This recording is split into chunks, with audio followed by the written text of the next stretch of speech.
गणेश चतुर्थी से लेकर अनंत चतुर्दशी तक गणेश पुराण कहती है। तो गणेश जी अगर लेकर आ रहे हैं तो बैठी हुई मूर्ति लेकर आए, और गणेश जी लाए मना नहीं है। गणेश जी जब लेकर आए तो घर में बिठाने के लिए ला रहे हैं तो राइट सूंड का गणेश लेकर आए, सीधी हाथ का।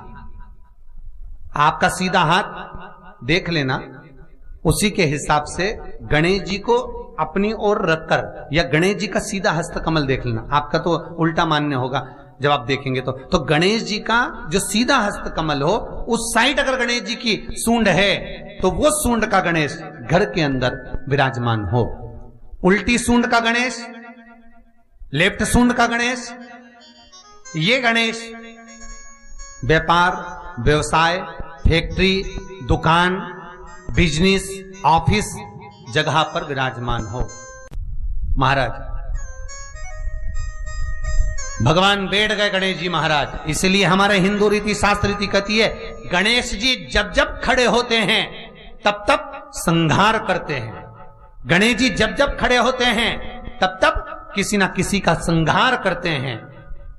और गणेश जी जब बैठे रहते हैं तो सुख, समृद्धि, वैभव, आनंद, संपदा प्रदान करते रहते हैं। यहां तक जो जीवात्मा मरकर आती है, जो जीवात्मा भगवान गणेश के सम्मुख में आकर प्रथमता में खड़ी होती है, उस जीवात्मा के सम्मुख खड़े होने पर गणेश जी उसका फल भी प्रदान कर देते हैं। जा, मैं तुझे, तू मेरे सामने खड़ा है, मैं तुझे ये सुख देता हूं, जा। जब गणेश जी प्रवेश करें आपके घर के अंदर तब 2 घी के दिए दोनों ओर जलना चाहिए रिद्धि सिद्धि के लिए। तब प्रवेश मेरे गणेश जी महाराज सीधा चरण अंदर रखकर प्रवेश करिए और गणेश जी की स्थापना करिए। और स्थापना के समय पर 2 बिंदी, जहां गणेश जी बैठे साइड में कोई दीवार हो तो एक हल्दी की, एक कुंकू की बिंदी जरूर लगाएं। क्यों? जब आखिरी दिन हम अनंत चतुर्दशी के दिन गणेश जी को जब विदा करें तो ये रिद्धि और ये सिद्धि, ये कुंकू और हल्दी की बिंदी नहीं, ये रिद्धि और सिद्धि हैं। बहुएं हमारे घर में रह जाए। गणेश जी महाराज हमारे घर में आ गए। गणेश जी की सबसे पहली जो आरती हो, उस आरती के समय पर अगर धूप बत्ती जलाई जाए या गोबरी को जलाकर उसमें गूगल छोड़ी जाए और गूगल छोड़ने के बाद गणेश जी का नाम ध्रुम वर्ण कह दिया जाए तो गणेश जी को तुम्हारे घर की पूजा स्वीकार करना पड़ती है। बस वो समय हम जानते, हम तो बस उतना जानते हैं कि शिव महापुराण में लिखा और मुद्गल पुराण में लिखा, गणेश पुराण में लिखा, गणेश जी का एक नाम होता है ध्रुम वर्ण। क्या नाम है? ध्रुम वर्ण गणेश जी का एक नाम होता है। जब हम धूप जलाकर और धूप लगाने के बाद में गणेश जी की सबसे पहली आरती करने के पहले अगर हम सबसे पहली आरती गणेश जी की कर रहे हो, अपने घर में स्थापना कर रहे हो, बिठा रहे हो, और तुम चाहते हो कि गणेश जी मेरे घर में आके मेरी पूजा को स्वीकार करें और जो मांगू मेरा गणेश मुझे दे 10 दिन के अंदर, तो पहला नाम लेकर पुकार लेना ध्रुम वर्ण विनायक, बैठो, बस काम हो गया। वो फ्री होकर आता है, वो बैठता है अलमस्तता में बैठ। कहां चढ़ाते हैं दुर्बा? गणेश जी का जो दांत टूटा है उस दांत की ओर गणेश जी को दुर्बा समर्पित करी जाती है। अभी गणेश जी विसर्जन हुए, गणेश जी को जल में विसर्जन किया तो आपके मन में एक प्रश्न तो खड़ा होगा, आया तो होगा कि गणेश जी के 10 दिन तक बिठाओ, नित्य पूजन करो, ने पाठ करो, ने अर्चना करो, ने 10वें दिन इनके विसर्जन कर दो, और वो भी पानी में कर दो, पानी में विसर्जन करो। तो ये कहां लिखा कि जल में विसर्जन करो? श्रीमद् भागवत पुराण की रचना जब वेद व्यास जी महाराज करने के लिए बैठे, वेद व्यास जी ने सुखदेव जी से कहा कि मैं मंत्र बोलूंगा, मैं श्लोक बोलूंगा, इसको लिखेगा कौन? तो सुखदेव जी ने बोला गणेश जी से विनती करो। गणेश जी से कहा कि आप लिखोगे? गणेश जी बोले मैं लिखने को तैयार हूं, पर बोलते बोलते तुम रुक गए तो मैंने भी लिखना छोड़ दूंगा, उसके बाद मैं भागवत को विराम दे दूंगा, मैं आगे नहीं लिखूंगा। अब वेद व्यास जी बड़े चक्कर में पड़ गए, क्या करें? तो गणेश जी से कहा मेरे श्लोकों में कुछ गड़बड़ी हो सकती है, उसमें से गलती को छांटना पड़ेगा, फिर लिखना पड़ेगा। कितना सुंदर संबोधन श्री वेद व्यास जी ने कहा कि मैं जो श्लोक बोलूंगा आपको लिखने के लिए है, उसमें मैं कुछ गलती करूंगा, लिखना है। क्यों कहा वेदव्यास जी ने ये बात? गणेश जी भगवान है, वेदव्यास जी कहते हैं मैं तो संसारिक मनुष्य हूं ना, गलती तो कर सकता हूं। गलती कौन करता है? जम के बोलो भगवान गलती करता है क्या? नहीं, गलती कौन करेगा? मनुष्य। गलती मानव करेगा, गलती मनुष्य करेगा। और गलती करने के बाद अगर हमसे अपनी जिंदगी में कोई गलती हो जाती है तो एक बार क्षमा मांगने में कुछ जाता है क्या? प्रणाम करने में कुछ जाता है क्या? निवेदन करने में कुछ जाता है क्या? नहीं। गलती हो गई मुझसे तो गणेश जी आप गलती को छांटना, लिखना। गणेश जी महाराज लिखने बैठ गए।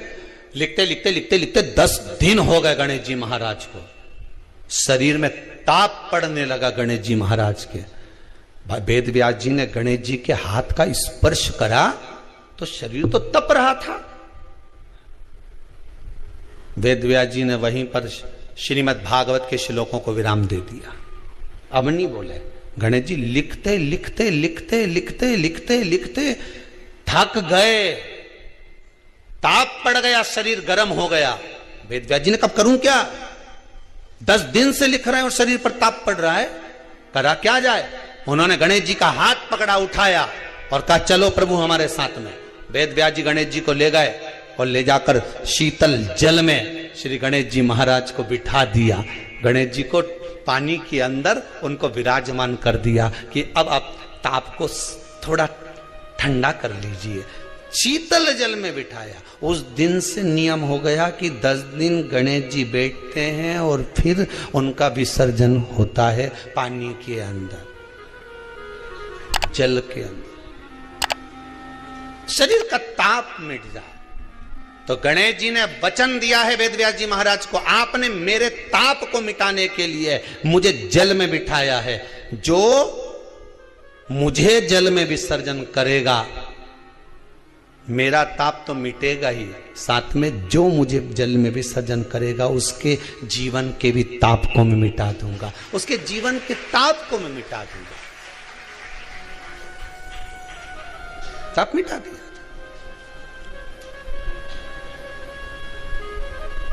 पर करो गणेश जी का विसर्जन, मना नहीं है वो, पर अच्छे से करो रे हो। अब मैं छोरा छोरियों ने तो निशाना लगाए, वो हमारा गणेश जी जई दिया, वो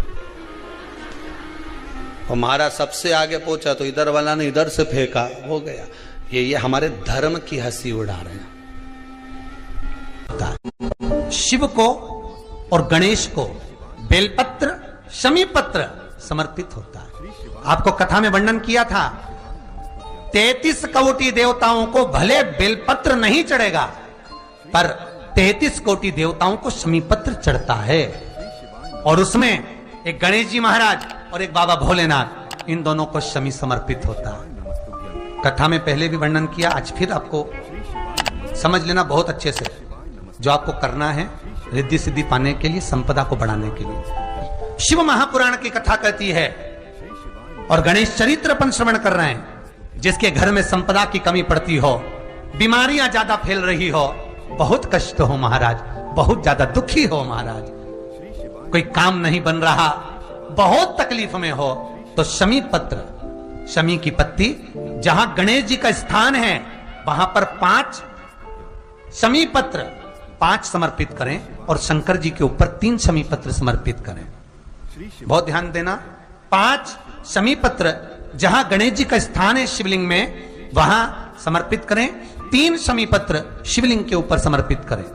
1 शमी पत्र शंकर जी की चौखट पर लेफ्ट भाग में, जाते समय आपका उल्टा हाथ, जब मंदिर से निकलो तो उल्टे हाथ पर लेफ्ट भाग में शंकर जी की चौखट पर समर्पित करें 1 शमी पत्र। और महाराज का दिया जहां लेफ्ट भाग में आपने शमी पत्र रखा है, मंदिर में ना दिया लगाकर बाहर की ओर जहां शमी पत्र रखा है उसके ठीक साइड में एक घी का दिया लगा दीजिए। केवल गणेश चतुर्थी से लेकर अनंत चतुर्दशी तक गणेश पुराण कहती है भगवान गणेश जी का, मोर ध्वज का, मयूर ध्वज गणेश का नाम लेकर जो ये दीप शमी पत्र चढ़ा देता है उसके घर से कभी रिद्धि सिद्धि नहीं जाती, वैभव प्रतिष्ठा नहीं जाती।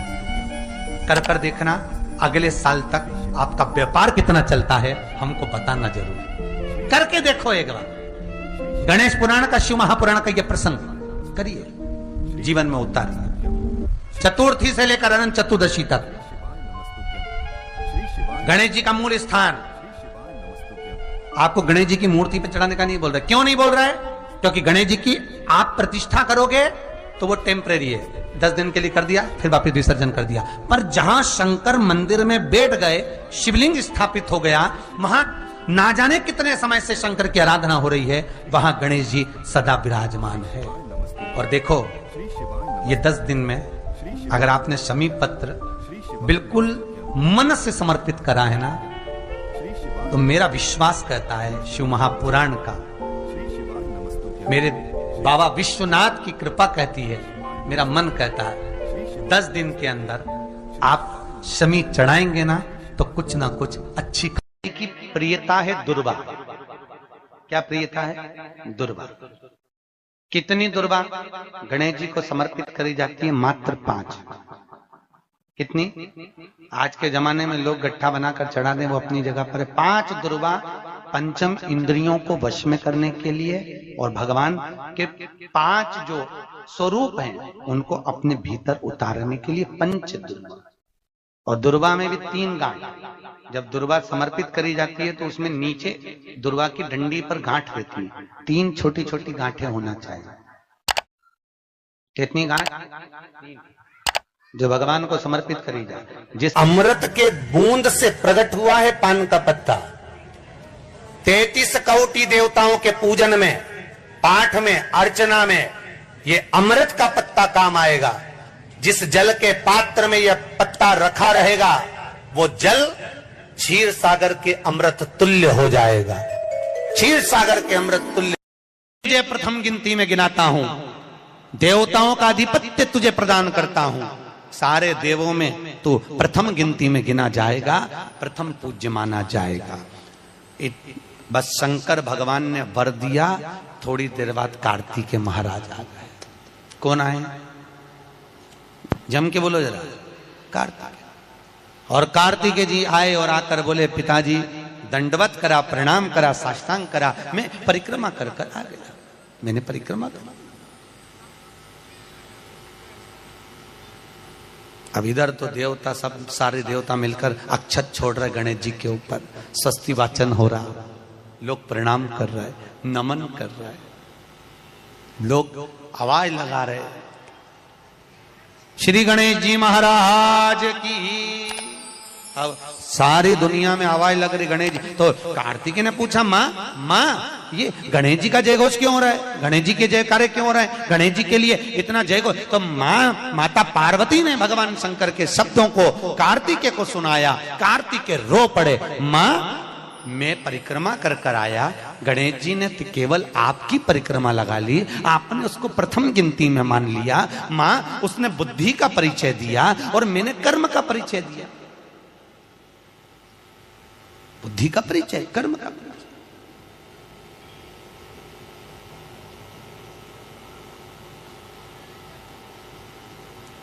मैंने कर्म कर दिया। महाराज, व्यक्ति को उसके भाग्य का मिलता है कि कर्म का मिलता है? जल्दी बोलो। कर्म का। आपका क्या विचार है? ये लोग तो बहुत दूर बैठे हैं, इसलिए इनसे पूछ ही नहीं रही हूं। अब गणेश जी महाराज को भगवान कार्तिकेय महाराज बोल रहे हैं, माँ मैं कर्म करने गया था, मैं परिक्रमा करने गया था, और यहाँ गणेश जी महाराज को तुमने प्रथम गिनती में बना दिया। माँ ये क्या हुआ? माता पार्वती को गुस्सा तो बहुत आया, क्रोध भी आया। माँ पार्वती की आंख में अश्रु भी भर गए महाराज, आंसू आए माता पार्वती के नयन, अश्रु।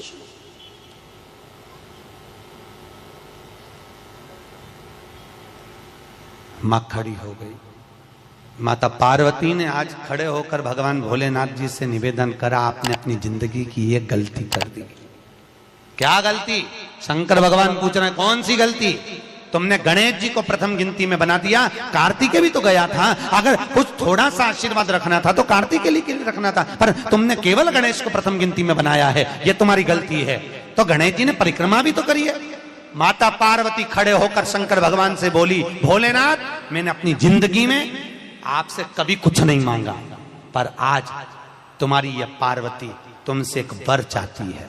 शंकर भगवान ने कहा, मांग, तुझे क्या चाहिए? पार्वती कहती है, आज के बाद तुम्हारी कभी पूर्ण परिक्रमा ना लगे, आज के बाद तुम्हारी कभी पूर्ण प्रदक्षिणा ना हो, पूर्ण नहीं होनी चाहिए। कौन ने मांगा? जम के बोलो, पार्वती। शंकर की पूर्ण प्रदक्षिणा माता पार्वती ने कह दिया, भोलेनाथ आज के बाद ना हो, क्योंकि तुम भोले हो, तुम्हारे आसपास कोई घूम लेता है, तुम उसको कुछ भी निकाल कर दे देते हो। बहुत ध्यान देना, उल्टी सूंड के गणेश बहुत कम बनते हैं। क्यों कम बनते हैं? इसका शास्त्रीय प्रमाण है। कभी किसी मूर्तिकार के पास जाना और मूर्तिकार के पास जाकर पूछना, भैया तुम उल्टी सूंड का गणेश क्यों नहीं बनाते? जितने भी बनते सीधी सूंड के बनते। कभी पूछना उससे, वो बताएगा कि उल्टी सूंड के अगर गणेश जी बनाए, 50 गणेश जी अगर उल्टी सूंड के बनाए हैं, तो उसमें से कम 30 गणेश जी अपने आप टूट जाते हैं या बिगड़ जाते हैं। ये शास्त्र रीति है। उल्टी सूंड का गणेश बहुत कम पक पाता है या मिट्टी का बन पाता है। और यदि आपने अपने हाथों से भी उल्टी सूंड का गणेश मिट्टी का बनाया, तो 10 दिन पूजन करोगे, 10 दिन के अंदर वो मूर्ति, वो सूंड, वो गणेश जी चटक जाएगा।